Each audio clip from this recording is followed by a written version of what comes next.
السلام عليكم ورحمة الله وبركاته. وعليكم السلام ورحمة الله وبركاته. الحمد لله والصلاة والسلام على رسول الله. أما بعد، قال الله تعالى: يا أيها الذين آمنوا اتقوا الله حق تقاته ولا تموتن إلا وأنتم مسلمون. قال نبينا صلى الله عليه وسلم: خير الناس من ينفعهم للناس، أو كما قال عليه الصلاة والسلام. அல்லாஹ் சுப்ஹானஹு வ தஆலா உலகத்துல படைக்கப்பட்ட படைப்பினங்கள்ல ஆக சிறந்த படைப்பினம் மனிதர்கள் தான். அதுல ஆக சிறந்த மனிதர்கள் ஈமான் உடையவர்கள், அல்லாஹுவை வணங்கக்கூடிய மக்கள். அல்லாஹ் ரப்புல் ஆலமீன் இந்த உலகத்துல தன்னுடைய இறை தூதர்கள், அல்லாஹ்வை பத்தி சொல்ல வந்த இறை தூதர்களுக்கு அல்லாஹ் ஒரு குணத்தை கொடுத்துருந்தான். அது என்ன குணம்னா, சமுதாய மக்கள் மேல அவங்களுக்கு இருந்த அக்கறை. சமுதாய மக்கள் மேல அவங்களுக்கு இருந்த அக்கறை. அது அல்லாஹ் ஒரு கவலையா, அந்த மக்கள் மேல ஒரு கவலையா, அந்த மக்களுக்கு செய்ய வேண்டிய கடமையா இறை தூதர்கள் வாழ்ந்தாங்க. வரலாறுகள்ல நம்ம அதிகமா அதை பார்க்க முடியும்.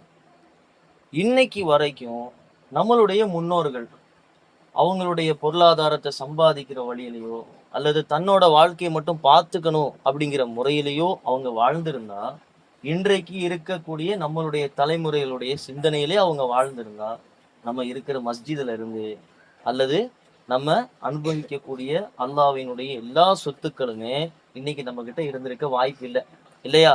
இன்னைக்கு ஒரு ஜானி இடம் இருந்தா கூட அதை அபகரிக்கக்கூடிய ஒரு சூழல் இருக்கு, அல்லது அதை தன்னுடைய குடும்பத்துக்கு, பேரம்பேத்திக்கு அல்லது சுயநலமாக பயன்படுத்தக்கூடிய எல்லா காலமும் இருக்கு. ஆனா நம்மளுடைய முன்னோர்கள் சமுதாயத்தை முன் வச்சு, சமுதாய மக்களுக்காக, நம்மளுடைய சமுதாய மக்களுக்காக, நம்மளுடைய முஸ்லிம் மக்களுக்காக என்ன செய்யணும், ஏதாவது என்னால என்ன செய்ய முடியுமோ, என்னுடைய சமுதாயத்துக்கு என்னால என்ன செய்ய முடியுமோ, என்னை சார்ந்து இருக்க மக்களுக்கு என்னால என்ன செய்ய முடியுமோ அதை நான் செய்யணும் அப்படின்னு நம்முடைய முன்னோர்கள் நினைச்சாங்க. நபி ஸல்லல்லாஹு அலைஹி வஸல்லம் சொன்னாங்க, ஒரு மனிதன் சிறந்த மனிதன் அப்படிங்கிறதுக்கான ஆகப்பெரிய சான்று என்ன தெரியுமா? ஹைருன்னாஸ், சிறந்த மனிதன், அவர் ரொம்ப நல்லவர், ரொம்ப சிறந்தவர் அப்படிங்கிறதுக்கான ஒரே சாட்சி ஆதாரம் மையன்ஃபாகும் லின்னாஸ், அவர்னால அவரை சுத்தி இருக்கக்கூடிய மக்களுக்கு, அவருடைய சமுதாய மக்களுக்கு ஏதாவது பிரயோஜனம் இருக்கணும், ஏதாவது பிரயோஜனம் இருக்கணும். சமுதாய எண்ணம் அப்படிங்கிறத நம்ம வளர்த்துக்கணும், சமுதாய எண்ணங்களை நம்ம வளர்த்துக்கணும், சமுதாயத்தை பத்தின சிந்தனைகளை நம்ம வளர்த்துக்கணும். இங்கே நம்ம உட்கார்ந்துக்கிறதுக்கான அடிப்படை நோக்கம் நம்மளுடைய அடுத்த தலைமுறை சமுதாய சிந்தனையோட, நல்ல ஒழுக்கத்தோட, மார்க்கத்தை பேணக்கூடிய மக்களா வாழணுங்கிறது தான் நம்மளுடைய நோக்கம். இதுதான் சமூக சிந்தனை, இதான் சமூக சிந்தனை. நபி ஸல்லல்லாஹு அலைஹி வஸல்லம் அந்த சமூக சிந்தனைய கொண்டு வந்தாங்க. இன்னைக்கு நம்ம கிட்ட அந்த சமூக சிந்தனை இல்லை, சமூக சிந்தனை இல்லை. எங்கெல்லாம் சமூக சிந்தனை இல்லையோ அங்கெல்லாம் மக்கள் என்ன செஞ்சிருவாங்க, அப்படியே விட்டுருவாங்க. ஒண்ணு மார்க்கத்தை விட்டு வெளியே போயிடுவாங்க, இல்லைன்னா மார்க்கம்ங்கிற பேர்ல பெயர் தாங்கியிலாதான் வாழணும், மார்க்கங்கிற பேர்ல பேர் தாங்கியிலாதான் வாழணும். இப்ப சமூக சிந்தனையை பத்தி நபி ஸல்லல்லாஹு அலைஹி வஸல்லம் சொன்ன செய்திகள், அதே போல இப்ராஹிம் அலைஹிஸ்ஸலாம், எல்லா நபிமார்கள்ட்டையுமே அந்த குணம் இருக்கு, எல்லா சஹாபாக்கள்ட்டையுமே அந்த குணம் இருக்கு, எல்லா சஹாபாக்கள்ட்டையுமே அந்த குணம் இருக்கு. இப்ராஹிம் அலைஹிஸ்ஸலாமுக்கு அல்லாஹ் தன்னுடைய நண்பன் அப்படின்னு சொன்ன தெரியும், எல்லாத்துக்குமே தெரியும். இப்ராஹிம் அலைஹிஸ்ஸலாம் அல்லாஹ்வுடைய நண்பன். வத்தஹதல்லாஹு இப்ராஹிம கலீலா, இப்ராஹிமை தன்னுடைய நண்பனாக அல்லாஹ் தேர்ந்தெடுத்து கொண்டார் இப்படிங்கிறது நமக்கு தெரியும். இப்ராஹிம் அலைஹிஸ்ஸலாமுடைய சரித்திரமும் ரொம்ப பெருசு. அதிகமான சரித்திரத்துக்கு சொந்தக்காரர் யாருன்னா இப்ராஹிம் அலைஹிஸ்ஸலாம். அவங்களுடைய வாழ்க்கையில பாத்தீங்கன்னா, தன்னுடைய மகனை அறுக்க போனாங்க அல்லாஹ்வுக்காக தன்னுடைய மகனை, ரொம்ப காலங்கள் கழிச்சு அல்லாஹுவால் கொடுக்கப்பட்ட தன்னோட மகன், அன்பு மகன், பாசத்துக்கு சொந்தமான மகனை அறுக்க போனாங்க. தன்னுடைய மனைவியையும் தன்னுடைய குழந்தையும் கொண்டு போய் என்ன செஞ்சாங்க, பாலைவனத்துல விட்டாங்க. அல்லாஹ்வுக்காக செஞ்சாங்க. காபாவை கட்டுனாங்க, அல்லாஹ்வுடைய இல்லத்தை கட்டுனாங்க. அதே மாதிரி நம்ருதுங்கிற மன்னன் அவங்கள ஓரிரை கொள்கையை அல்லாஹ் பத்தி சொல்லும்போது நெருப்பு குண்டத்துல தூக்கி போட்டான். நெருப்பு குண்டத்துல தூக்கி போட்டான். அப்பயும் அல்லாவுக்காக எல்லாமே செஞ்சான். அல்லாவுக்காக எல்லாமே செஞ்சாங்க. ஆனா இது எல்லாம் செஞ்சனால அல்லாஹ் அவங்கள நண்பனா ஏத்துக்கல.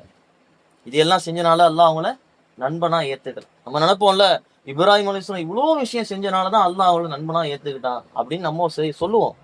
ஆனா நபி ஸல்லல்லாஹு அலைஹி வஸல்லம் இந்த கேள்வியை ஜிப்ரீல் அலைஹிஸ்ஸலாம் கேட்டாங்க. இப்ராஹிம் அலைஹிஸ்ஸலாத்தை அல்லாஹ் ஏன் தன்னோட நண்பனா ஆக்கிக்கிட்டான்? இப்ராஹிம் அலைஹிஸ்ஸலாத்தை அல்லாஹ் ஏன் தன்னோட நண்பனா ஆக்கிக்கிட்டான்? இது கேள்வி. ஜிப்ரீல் அலைஹிஸ்ஸலாத்திட்ட நபி ஸல்லல்லாஹு அலைஹி வஸல்லம் கேட்கிறாங்க. அப்ப ஜிப்ரீல் அலைஹிஸ்ஸலாம் சொன்னாங்களாம், இவ்வளவு விஷயம் சொன்னோம், எவ்வளவு விஷயங்கள் இருக்கு. ஆனா அந்த இடத்துல ஜிப்ரீல் அலைஹிஸ்ஸலாம் சொன்னது என்ன தெரியுமா? ஏழைகளுக்கு இப்ராஹிம் அலைஹிஸ்ஸலாம் உணவளிப்பார். ஏழைகளுக்கு உணவளிப்பார். யாராவது ஏழைகள் வந்தா, இல்லாதவன் வந்தா, கஷ்டப்படுறவன் வந்தா முதல்ல அவங்களுக்கு உதவி செய்வார். முதல்ல அவங்களுக்கு உதவி செய்வார். இந்த எண்ணம், இந்த குணம், இதுதான் அல்லாஹ்வுக்கு அவங்கள ரொம்ப நெருக்கமாகச்சு. அல்லாஹ் அவங்கள நண்பனா தேர்ந்தெடுத்துக்கிட்டான். இப்ப அல்லாஹ் அவங்கள நண்பனா தேர்ந்தெடுக்கிறதுக்கான காரணம் என்னங்க பாய்? என்ன? சமூக சிந்தனை. தன்னை சார்ந்து இருக்கக்கூடிய மக்கள் மேல அவங்களுக்கு இருந்த சிந்தனை, அவங்களுக்கு இருந்த பற்று. இப்ராஹிம் அலைஹிஸ்ஸலாம் வீட்டுக்கு 2 வாசல் இருக்குமா? 2 வாசல். இப்ராஹிம் அலைஹிஸ்ஸலாம் சொல்லுவாங்களா, யாராவது உணவு இல்லாம கஷ்டப்படக்கூடிய மக்கள் வந்தா உடனே அவங்களுக்கு உதவி செய்யணும், உடனே அவங்களுக்கு உணவளிக்கணும், உடனே அவங்களுடைய தேவையை பூர்த்தி செய்யணும். அப்ப அல்லாஹ் ரப்புல் ஆலமீன் சமூக சிந்தனையை எல்லா நபிமார்கள்ட்டையும் வச்சிருந்தான். அப்படி நபிமார்கள் இருந்தனாலதான், சமூக சிந்தனையோட இருந்தனாலதான் இப்ராஹிம் அலைஹிஸ்ஸலாத்து வஸ்ஸலாம் மார்க்கத்தை மக்களுக்கிடையே பரப்புறதுக்கு ரொம்ப எளிதா இருந்துச்சு. ரொம்ப எளிதா இருந்துச்சு. மக்கள்கிட்ட மார்க்கம் ரொம்ப சீக்கிரமா கொண்டு போய் சேர்க்கப்பட்டுச்சு. தாவூத் அலைஹிஸ்ஸலாம் அல்லாஹ் அவங்களுக்கு மிகப்பெரிய அரசாட்சியை கொடுத்தான் அப்படின்னு நம்ம கேள்விப்பட்டிருப்போம். தாவூத் அலைஹிஸ்ஸலாத்துக்கு அல்லாஹ் எல்லாத்தையும் வசப்படுத்தி கொடுத்தான். அவங்களுக்கு இனிமையான குரல் இருந்துச்சு. அவங்க மிகப்பெரிய அரசாட்சியில இருந்தாங்க. ஆனா தாவூத் அலைஹிஸ்ஸலாமுடைய ஆரம்ப வாழ்க்கை ஆடு மேய்க்கிறவங்க. அவங்க ஒரு இடுக்கன், ஆடு மேய்க்கக்கூடிய ஒரு மனிதர். அவருடைய ஆரம்ப வாழ்க்கை ஆடு மேய்க்கக்கூடியதுதான். அந்த நேரத்துல ஜாலூத் என்று சொல்லக்கூடிய ஒரு அரசன் இருந்தான், கொடுங்கோல் அரசன். மக்களை ரொம்ப கஷ்டப்படுத்துவானா, ரொம்ப கொடுமைப்படுத்துவானா. அநீதிக்கு எதிரா தாவூத் அலைஹிஸ்ஸலாம் என்ன செஞ்சாங்க? அவனை எதிர்த்து நின்று அவனோட போராடி அவனை கொலை செஞ்சாங்க. அந்த மக்கள் எல்லாம் சேர்ந்து அவங்களுக்கு என்ன செஞ்சாங்க? பொறுப்பு கொடுத்தாங்க. நீங்கள் எங்களை ஆள்வதற்கு உங்களுக்கு தகுதி இருக்கிறது. சும்மா என்ன செய்யல, அவங்க அரசர் ஆவல. சும்மா அவங்க அரசர் ஆவல. சமுதாய சிந்தனை. யாரெல்லாம் சமூகத்துக்கு எதிராக இருக்கிறார்களோ அவங்களுக்கு எதிராக என்ன செய்யணும்? முயற்சிகள் செய்யணும். மார்க்கத்தை பரப்புறதுக்கான முயற்சிகள் செய்யணும். சமுதாய சிந்தனை வேணும். சமுதாய சிந்தனை வேணும். அபூபக்கர் ரலியல்லாஹு எப்படிப்பட்ட சஹாபி? நபி ஸல்லல்லாஹு அலைஹி வஸல்லம் சொன்னாங்க, அபூபக்கர் ரலியல்லாஹுக்கும் நுபுவத்துக்கும் இருக்கக்கூடிய ஒரே வித்தியாசம் என்னன்னா, நுபுவத்து கொடுக்கப்பட்டது நபிமார்களுக்கு, இவர்கள் இறை தூதர் அப்படிங்கிற நுபுவத்து கொடுக்கப்பட்டுச்சு. அபூபக்கர் ரலியல்லாஹு கொடுக்கப்படல. அது மட்டும்தான் வித்தியாசம். 360 குணங்கள்ல எல்லா குணமும் அபூபக்கர் ரலியல்லாஹு இருந்துச்சு. அஷரத்துல் முபஷரா, சொர்க்கத்துக்கு சுப செய்தி சொல்லப்பட்ட 10 சஹாபாக்கள்ல 6 பேரு அபூபக்கர் ரலியல்லாஹு மார்க்கத்துக்கு கொண்டு வந்தவங்க தான். அந்த 6 பேர் யாரு? அபூபக்கர் ரலியல்லாஹு இஸ்லாத்துக்கு கொண்டு வந்தவங்க. 6 பேரை இஸ்லாத்துக்கு கொண்டு வந்தாங்க. அந்த 6 பேர் அபூபக்கர் ரலியல்லாஹுனால ஈமான் கொண்ட மக்கள். அப்படிப்பட்ட ஒரு சஹாபி. ஆனா அவங்களுடைய அன்றாட வாழ்க்கை உமர் ரலியல்லாஹு சொல்றாங்க, அன்றாட வாழ்க்கை, அவருடைய அன்றாட வாழ்க்கை. காலையில ஃபஜர் தொழுவோம், தொழுதுக்கு அப்புறம் ரொம்ப வேகமா நடந்து போயிடுவாரு. ரொம்ப நாளா கண்காணிச்சுக்கிட்டே இருக்கேன், ஃபஜர் தொழுவார், வேகமா நடந்து போயிடுவாரு. உமர் ரலியல்லாஹு ரொம்ப கண்காணிச்சு பாக்குறாங்க, இவர் என்னதான் செய்யறாரு. ஒரு நாள் பின்னாடியே போய் பாக்குறாங்க. மொத்தம் ஒரு வீட்டுக்கு போறாங்க. அந்த வீட்டுல ஒரு வயதான பெண்மணி இருக்காங்க, வயதான மூதாட்டி. அவங்களுக்கு பாத்திரம் தேய்ச்சி கொடுக்குறாங்க, அவங்களுக்கு துணி துவைச்சு கொடுக்குறாங்க, வீடை கூட்டுறாங்க, அவங்களுடைய தேவையை பூர்த்தி செய்யறாங்க. அவங்களுடைய தேவையை பூர்த்தி. அன்னைக்கு அவங்க கரண்ட் ஜனாதிபதி, அமீருல் மோமினி, மாபெரும் பொறுப்பு. அப்ப சமூக சிந்தனை அப்படிங்கிறது சஹாபாக்கள்கிட்ட உருவானது. அப்படியெல்லாம் சஹாபாக்கள் சமூக சிந்தனையோட இருந்தனாலதான் இன்றெல்லாம் கூட மார்க்கம் கட்டமைக்கப்பட்டிருக்கு. நம்ம கிட்ட அந்த சமுதாய சிந்தனையே இல்லை. நம்மளோட அன்றாட வாழ்க்கையை பார்த்துக்கிட்டு நம்மளால இந்த சமுதாயத்துக்கு எத்தனை பேருக்கு பிரயோஜனமான வாழ்க்கை கிடைச்சிருக்கும் யோசிச்சு பாருங்க. நம்மளால மக்கள் தொழு வந்தாங்க, நம்மளால பல மக்கள் மார்க்கத்தை தெரிஞ்சுக்கிட்டாங்க, அல்லது நம்மளால சமுதாயம் கட்டமைக்கப்பட்டு அப்படின்னு சொல்ல முடியுமா? சொல்ல முடியாது. அப்ப நபி ஸல்லல்லாஹு அலைஹி வஸல்லம் தன்னுடைய சஹாபாக்களுக்கு கற்றுக் கொடுத்த ஆகச்சிறந்த ஒரு பண்பு குணம் அப்படின்னா சமூக அக்கறை. சமூக அக்கறை.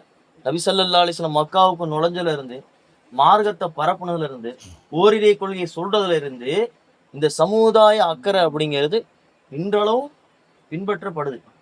ஆனா அது நம்ம கிட்ட இருக்கான்னு கேட்டா இல்ல. நம்ம கிட்ட இருக்கான்னு கேட்டா இல்ல. சமுதாயத்தை கட்டமைக்க, அல்லது சமுதாய மக்கள் மேல அக்கறைப்பட, அல்லது சமுதாய மக்களுக்காக போராட, இல்ல சமுதாயத்துக்காண்டி என்னால என்ன செய்ய முடியும்? நபி ஸல்லல்லாஹு அலைஹி வஸல்லம் கிட்ட ஒரு கேள்வி ஒண்ணு ஒரு சஹாபி வச்சார். எந்த அமல் சிறந்தது? அமல்கள்ல எது சிறந்தது? செயல்கள்ல எது தலை சிறந்த செயல்? அப்ப நபி ஸல்லல்லாஹு அலைஹி சொல்றாங்க, அமல்கள்ல ஆக சிறந்தது யாருக்கு கஷ்டம் இருக்கோ, யாருக்கு கஷ்டம் இருக்கோ, யாருக்கு துன்பம் இருக்கோ, யாருக்கு தேவை இருக்கோ, அவங்களுக்கு போய் அந்த தேவையை பூர்த்தி செஞ்சு கொடுக்குறது. தேவையை பூர்த்தி செஞ்சு கொடுக்குறது. செயல்கள்ல ஆக சிறந்த செயல், அமல்கள்ல இது ஆக சிறந்த அமலாம். அமல்கள்ல ஆக சிறந்த அமல் இது. செயல்கள்ல ஆக சிறந்த செயல். யாரு கஷ்டத்துல இருக்காங்களோ அவங்களுடைய துயரை துடைக்கிறது. இப்ப நபி ஸல்லல்லாஹு அலைஹி வஸல்லம் இபாதத்திலையும் சேர்த்துட்டாங்க, செயல்லையும் சேர்த்துட்டாங்க. இபாதத்து வணக்கத்திலையும் எதை சேர்த்துட்டாங்க?